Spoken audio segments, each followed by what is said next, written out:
Tarih 6 Aralık 2016. Yer Tahran'ın Emri Kebri Üniversitesi. Düzenlenen panelin ana konuşmacısı Meclis Başkan Vekili Ali Mutari. 1979 devriminin ideologlarından Murtaza Mutari'nin oğlu olarak konuşmacı. Panelin sonunda Suriye tartışılırken bir öğrenci söz istiyor ve arkadaşlarının alkışları arasında şu isyan konuşmasını yapıyor.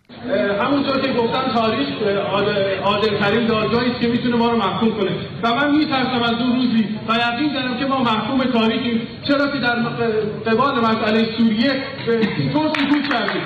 این نسل‌کشی فجیعی که در اتفاق میفته از خیلی از انتظار نیست، ولی شما که صدای ملت هستید، آیا واقعا این اتفاقاتی که در سوریه داره میفته، ما در جبهه حق ایستادیم، 500,000 نفر کشته شدن، عدد راحت به زبان میاد، ولی ببینید نسل‌ها در سوریه سوخت، سوریه ویران شد، ما در کجای این بازی ایستادیم؟ ما قطعا محکومیم، ما قطعا در مقابل اشکال کودکان سوری محکوم هستیم.